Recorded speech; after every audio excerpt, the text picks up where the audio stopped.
जय श्री भक्ति भगवंत गुरु चतुर्नाम बपुए इनके पदवंदन के नाशन नारायणं नमस्कृत्यं नरं चैव नरोत्तमं देवीं सरस्वतीं व्यासं ततो जयमुदीरये। श्री लाडली लाल की जय, भक्तवत्सल भगवान की जय। जय जय श्री राधे, जय जय श्री राधे। कैसे हैं आप सब लोग?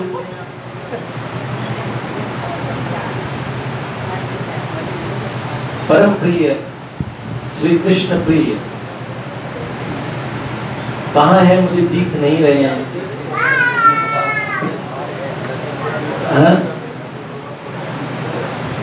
आज उनका सत्संग था। उन्होंने मेरे पास कल 2 दिन से आग्रह कर रहे थे कि मैं 3-4 दिन मंदिर इसलिए आया कि मुझे सत्संग कहने के लिए बोला जा रहा है, इसलिए मैंने मंदिर ही गोल कर दिया।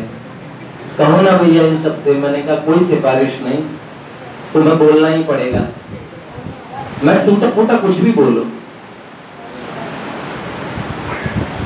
और भगवान की बात तो जेल करिए श्याम गुण गाना,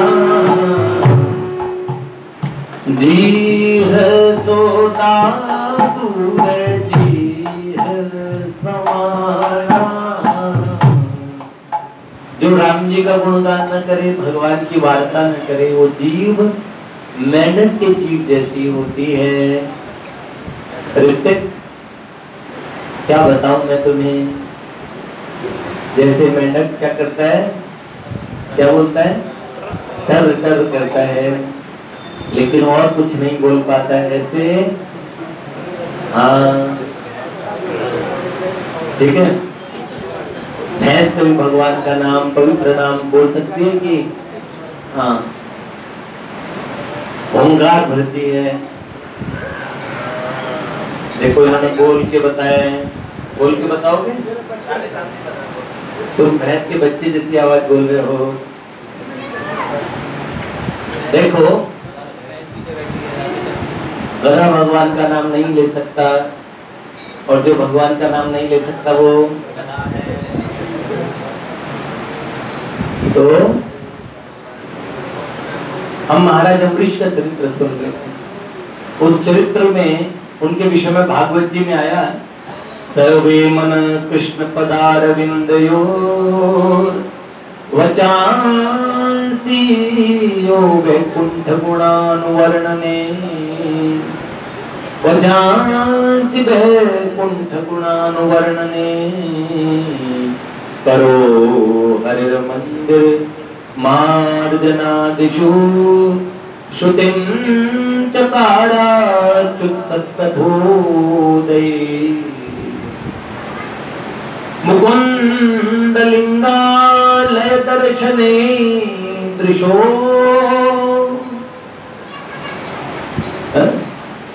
नेत्र तद्भृत्यगात्र स्पर्शे अंग संगमं, घ्राणं च तत्पाद सरोज सौरभे, श्रीमत्तुलस्यारसनां तदर्पिते, पादो हरे क्षेत्र पदसर्पणादिषु, शिरो ऋषिकेश पदाभिवंदने, कामं तु दास्ये न तु काम काम्यया, यथोक्तं श्लोक जनाश्रयारति। बड़ी सुंदर बात है। वचांसी यो वैकुंठ गुणानुवर्णने। महाराज अम्बरीश भगवान की ही बात करते थे, अंत से भगवान की सेवा स्वयं करते थे। इतनी भक्ति थी कि उनकी प्रशंसा देवर्षि नारद जी महाराज ने की। देवर्षि नारद जी महाराज गुरु थे उनके।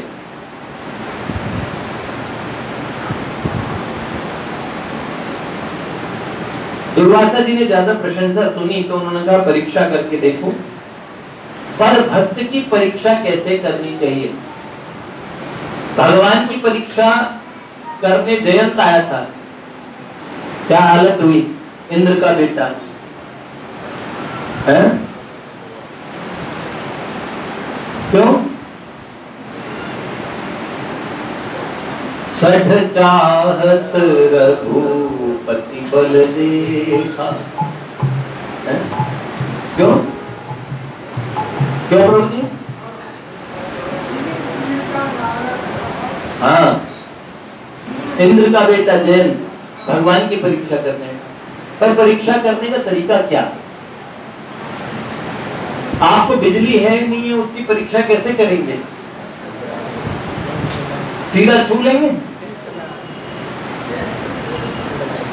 क्या करते हैं? बल्ब होता है उसे लगाते हैं, टेस्टर लगाते हैं। बताया था मैंने आपको, एक बुढ़िया बैठी थी, मना कर रही थी, आगे नंगा तार है, छूना मत। और एक बाबा आए, उन्होंने क्या किया, जानबूझ के भैया ने मना किया तब भी छू लिया और झटके लगे, हर हर गंगे जोर जोर से कहने लगे। तो बुढ़िया बोली और ले पंगे, छूले तार नंगे हर हर गंगे। तो ऐसा नहीं, छूने का तरीका है। भगवान के भक्तों की परीक्षा थोड़ा तहजीब से की जाती है। दुर्वासा जी ने हद कर दी।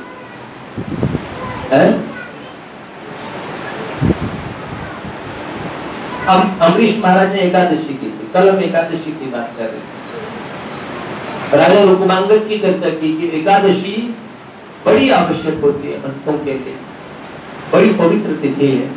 अच्छे अच्छे महात्माओं ने की। मैंने महाराज रुक्मांगद का वर्णन करते समय कल बात चल रही थी कि महाराज रुक्मांगद अयोध्या में थे। अयोध्या के राजा अम्बरीश थे, अयोध्या के राजा रुक्मांगद थे। महाराज अम्बरीश की एकादशी में बड़ी श्रद्धा थी, पर महाराज रुक्मांगद की वो एकादशी के विषय में जानकारी नहीं थी। उनका महाराज रुक्मांगद का जो बगीचा था, देवता लोग उसमें भ्रमण करने आते थे। तो रात्रि में कुछ अप्सराएं उनके सुंदर सुंदर फूल तोड़ के ले जाती थी। महाराज रुक्मांगद ने सोचा अदृश्य शक्तियां कोई ले जाती हैं, तो अदृश्य शक्तियों के पास कुछ पवित्र विद्याएं होती है। उन्होंने चारों तरफ बैंगन बो दिए। शास्त्र की दृष्टि से बैंगन में बड़ा पाप माना जाता है। और जानते ना है, स्वास्थ्य की दृष्टि से नुकसानदायक एक बैंगन है जिसमें कोई फायदा नहीं होता। एक बार बीरबल ने पूछा, अकबर ने पूछा बीरबल से कि सब्जियों में सबसे अच्छी सब्जी कौन सी? बीरबल को बैंगन का भरता पसंद होगा। तुरंत कहा जहां बना बैंगन।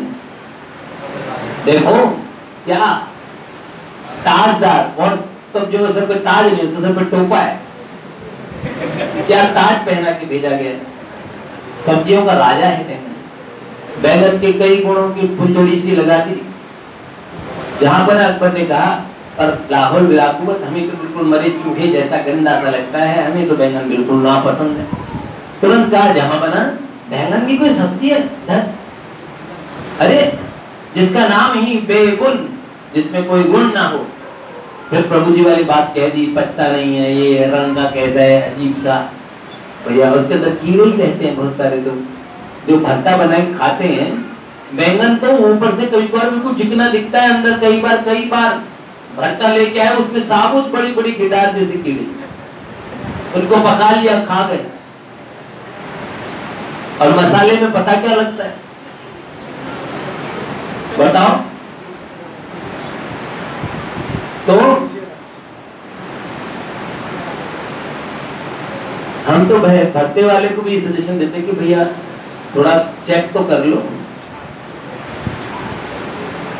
हाँ सीधा तो मत चलाओ। आप उन्हें सीधा रॉ नरक की सजा दे रहे हो। शाकाहारी हैं तो बैंगन को सावधानी से खाएं। खैर,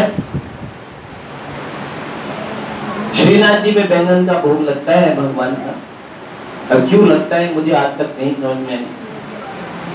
तो बैंगन का क्यारी लगाई गई। उर्वशी,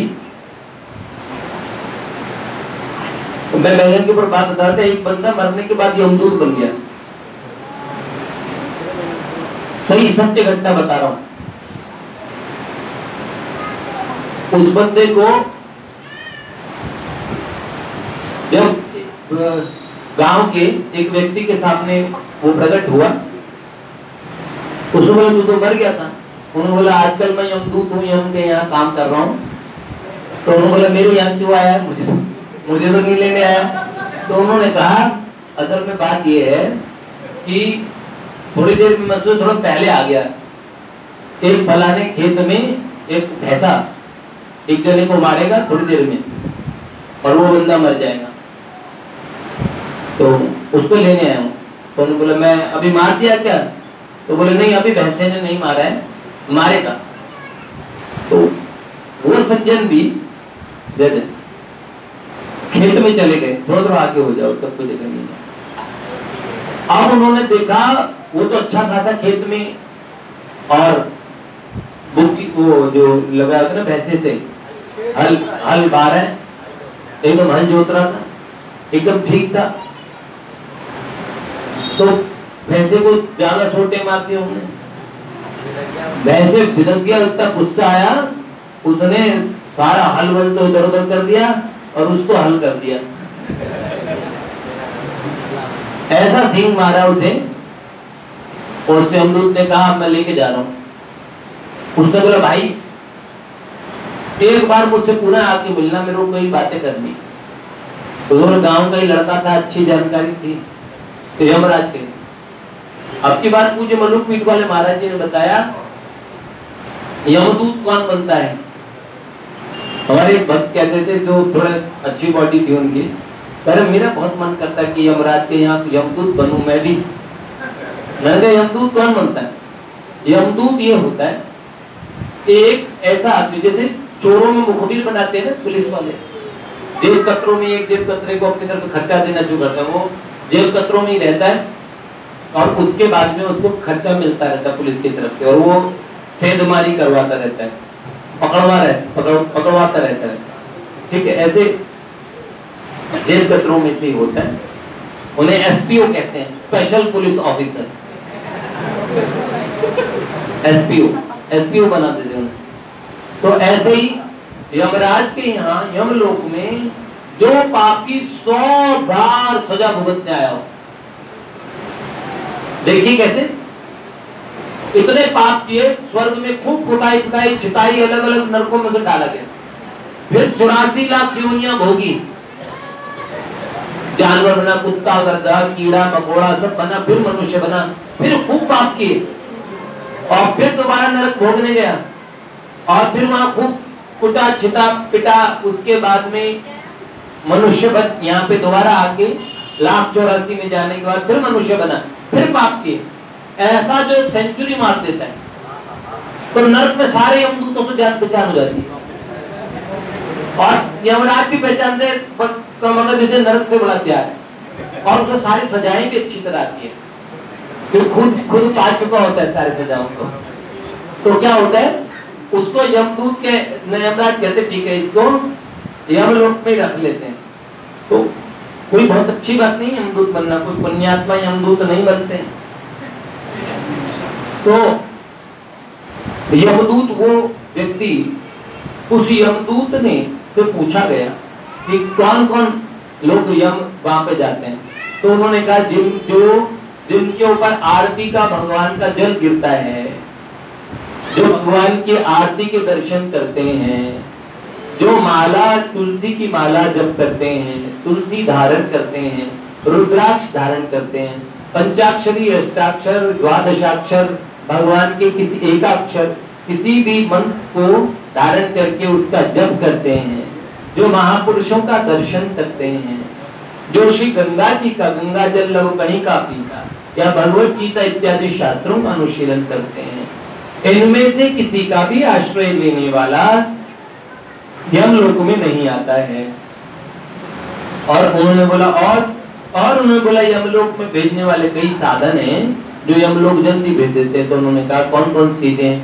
तो उन्होंने कहा जो दारू पीने वालों का संग करता है, अब पीने वालों को छोड़ दो, जो अवैध संबंधों में रत रहता है, जो जुए के अंदर जुआ बड़ा पसंद है? जो भगवान का नाम जप नहीं करता है, खूब गाली गलौज करता है। कई लोग बहुत चुगलखोर होते हैं, बड़े आराम से नरक पहुंच जाएंगे। चुगली की बड़ी आदत होती है?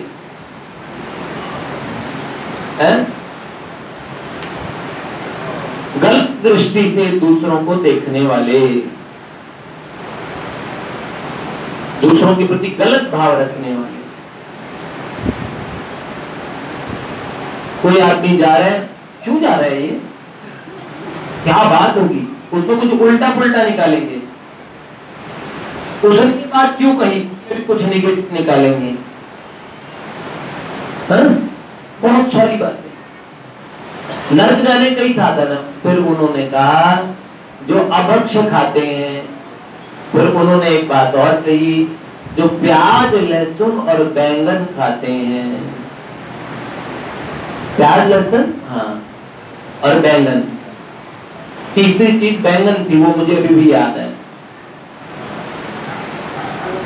तो उस यमदूत ने कई बातें बताई कि कौन कौन लोग यमलोक में आराम से पहुंच सकते हैं। कभी कभार हम माला तो ले लेते हैं, जब की माला जब भी करते हैं, थोड़ा बहुत मंदिर में भी पहुंचते हैं, पर अपनी संसारिक बुद्धि को नहीं छोड़ के जाते, बड़ी गड़बड़ हो जाती है। मंदिर में आके भगवान का घर हम थोड़ा सा भजन करें, बहुत थोड़ा, पर अपराध ना करें। अरे भव से तर जाए तर कैसे, भव से तर जाए तर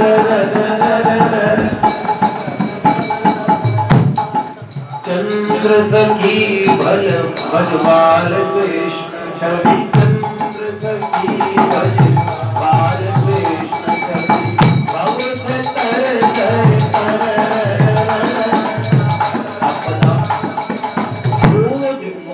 लिंगालय दर्शनी दृशो।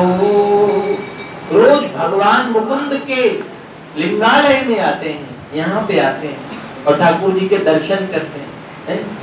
है आँख वो जो शाम का दर्शन किया करे, है शीश वो जो हरि चरण में वंदन किया करे।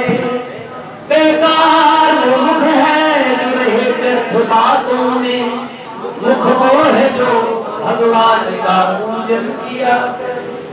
बड़ी बड़े बूढ़े हो जाते हैं, बड़ी बड़ी आयु पा लेते हैं, चुगलखोरी, इसकी इधर बढ़ाऊं, इसकी इधर करूं, इसकी चुगली उसकी चुगली, और सुनते भी बड़ा इंटरेस्ट ले लेते हैं। चाय पिलाओ, बलोत्रा जी चाय पीजिए।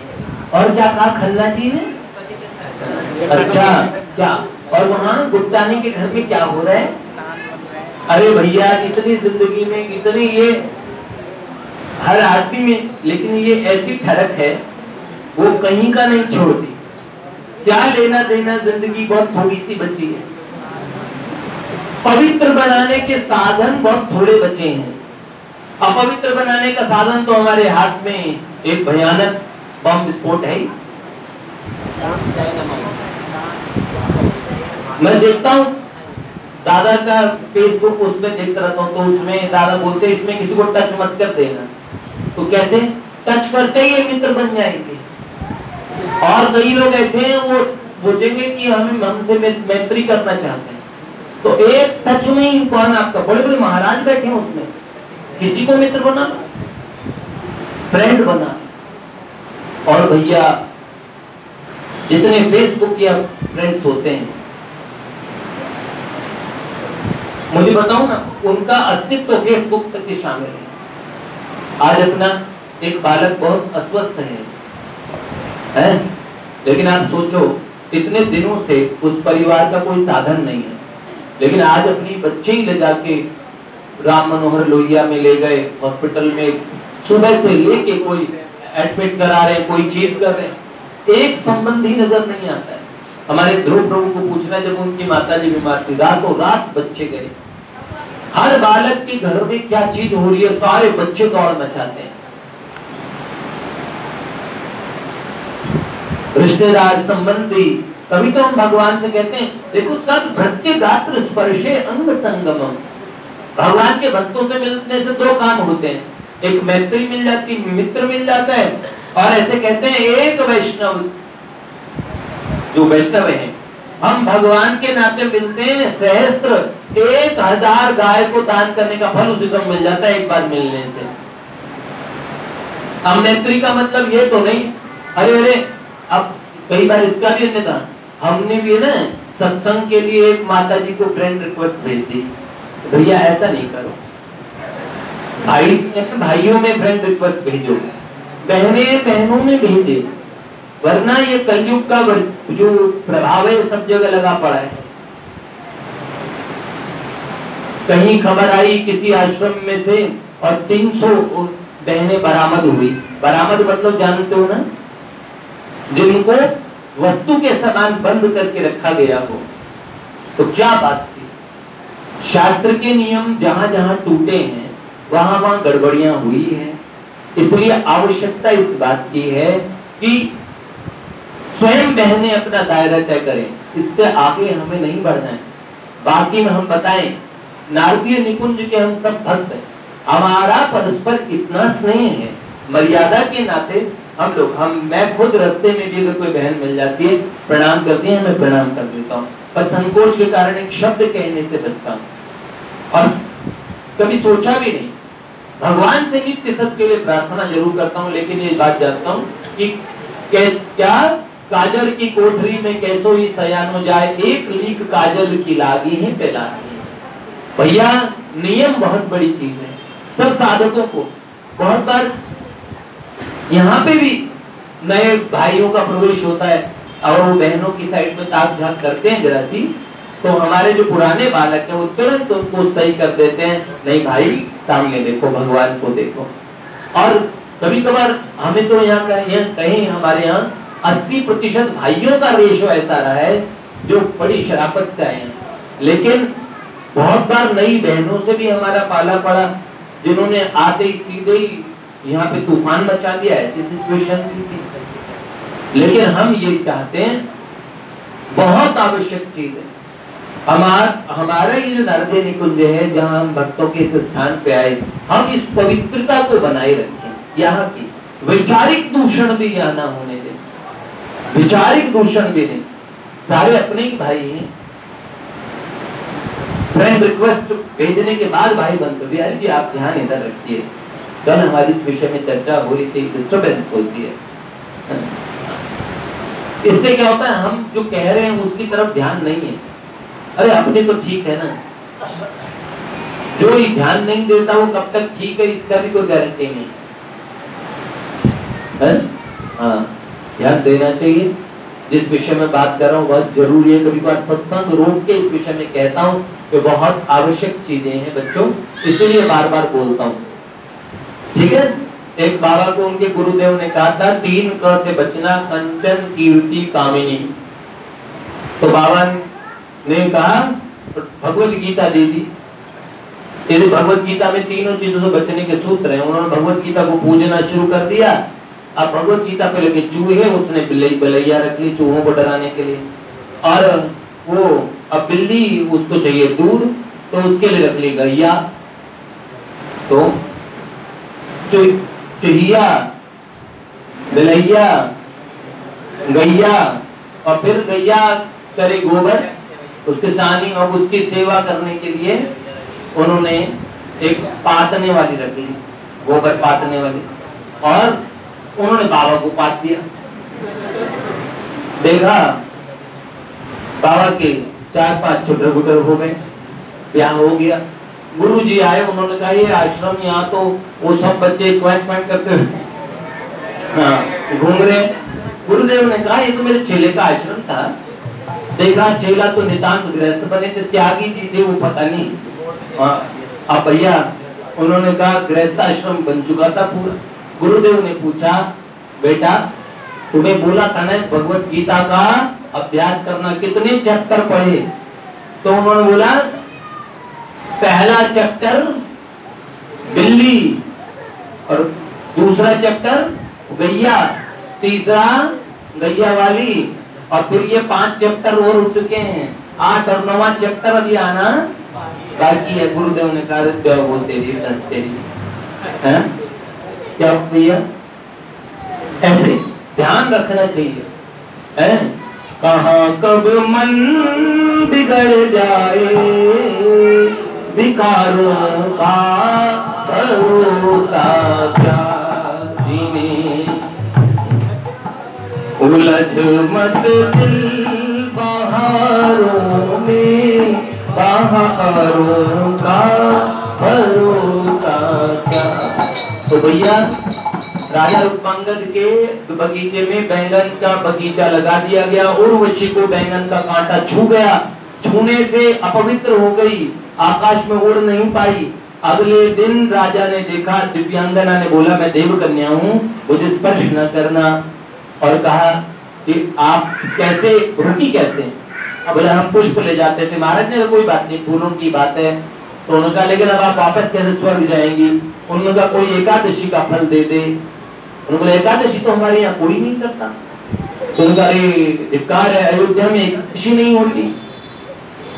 उन्होंने कहा तो फिर क्या करें? उन्होंने कहा कल कोई झूठे में भूखा रह गया हो, जबरदस्ती भुखमरी से, एकादशी के दिन जिसने अन्न न खाया हो। तो एक बनिए की और दासी थी नौकरानी, उसको बनिए ने खुद सुना दिया था। तो चिढ़ के मारे, गुस्से के मारे पूरे दिन भोजन नहीं किया, पानी नहीं पिया, उसका पुण्य लिया गया। उर्वशी जी जाने लगी आकाश मार्ग से। उसी दिन राजा रूपमांगद ने घोषणा कर दी कि आज से जो मेरे यहाँ एकादशी नहीं करेगा। और बोले एकादशी करने से भगवान का प्रेम और लौकिक कामनाएं भी पूरी होती है। तो उन्होंने कहा एकादशी अवश्य करनी चाहिए। राजा रूपमांगद ने कहा अब मैं सबको भगवान के धाम लेके जाऊंगा। तो उन्होंने कहा जो एकादशी नहीं करेगा, एकादशी के दिन अन्न खाएगा, उसका सर कटवा दूंगा। अब डर के मारे सब जने एकादशी करते और एकादशी अच्छे से होने लगी। अब जब एकादशी सब लोग सिंसियरली करने लगे, सतयुग का टाइम था, तो यमलोक में यमराज के यहाँ पे कोई नहीं जाता था। बड़ा मन के अंदर में हुआ कि भाई हमारे यहाँ कोई नहीं आता, सारे लोग भगवान के धाम में जाएंगे। ये राजा रूपमांगद पे तो पूरी धरती पे शासन है, ऐसे सारी धरती को वैकुंठ में भेज देंगे। यमराज ने कहा मेरे यहाँ का कोई काम ठीक से नहीं चल रहा है, हम यहाँ बैठे बैठे हम लोग में टाइम पास नहीं होता है, तो हम क्या करें, हम भी जाकर अयोध्या में बैठ जाएं और ध्यान मजीरी लेके हम भी श्री राम जय राम करें। तो ब्रह्मा जी के सामने बात रखी। ब्रह्मा जी ने कहा देखिए इनकी एकादशी की निष्ठा पूरी पक्की है या नहीं है। ब्रह्मा जी ने एक सुंदरी अपनी शक्ति से मोहिनी नाम की एक अप्सरा का निर्माण किया और मोहिनी को भेज दिया। सब अप्सराओं में सबसे सुंदर राजा रूपमांगद ने जैसे ही मोहिनी को देखा, राजा रूपमांगद ने कहा देवी मेरे मन में विवाह का बहुत भाव उत्पन्न हुआ है तुम्हें देख के, तो अगर तुम विवाह के लिए हाँ भरो। उन्होंने बोला आप भी दिव्य पुरुष हैं, मैं ब्रह्मा जी के यहाँ से आई हूँ, और पर विवाह तभी करूंगी किसी काम में टोक टाक नहीं करोगे, जो बोलूंगी वैसा वैसा तुरंत करोगे। राजा ने कहा अगर तुम ब्याह नहीं करोगी तो मैं ऐसे ही मत जाऊंगा, तो ब्याह करना है तुम ही से कर। ऐसे जो पसंद वाले ब्याह करते हैं उनको जीवन में बड़ा कष्ट उठाना पड़ता है, याद रखना। ये तो परीक्षा से एक राजा का ऐसा किया, हम लोग करें हम भी ऐसा करते हैं। देखो मैंने आपको बताया था ना